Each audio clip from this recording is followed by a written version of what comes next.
Après avoir accepté l'évangile, les Colossiens comme les Galates s'engageaient dans des chemins de traverse où l'apôtre refuse de les suivre. L'Église était menacée par la philosophie, les traditions et les préceptes des hommes. Les Colossiens se jugeaient les uns les autres au sujet du manger et du boire, des jours de fête et de diverses doctrines. L'apôtre rejette tous ces préceptes humains et replace tout simplement les Colossiens en face du calvaire. Toutes ces choses extérieures ne sont que l'ombre des choses à venir. Si vous êtes morts en Christ, leur dit-il, pourquoi agir comme si vous viviez encore dans le monde?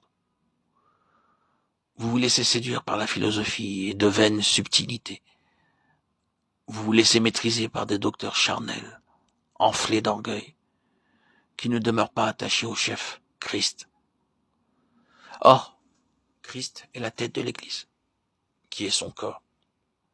Ce corps reçoit la vie de son chef, tire son accroissement du Christ. Il y a donc à l'œuvre en vous rien de moins que la vie de Christ.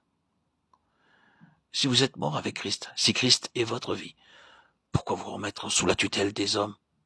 Pourquoi vous soumettre à des commandements humains touchant les choses extérieures et éphémères? Pourquoi poursuivre de vivre selon les coutumes du monde, selon les choses mondaines? La viande ne nous rend pas agréable à Dieu, 1 Corinthiens 8:8.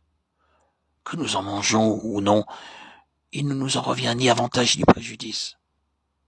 Quant à l'ascétisme, il a bien quelques apparences de sagesse, en ce qu'il n'épargne point le corps. Mais il faut que le mobile en soit l'amour de Dieu.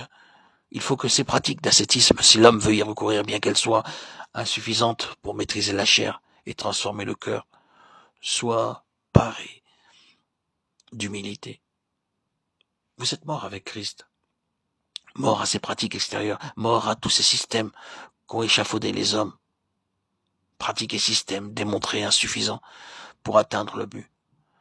Maintenant vous êtes mort, ressuscité avec Christ, pour vivre en nouveauté de vie. Christ est la vraie circoncision, la circoncision du cœur.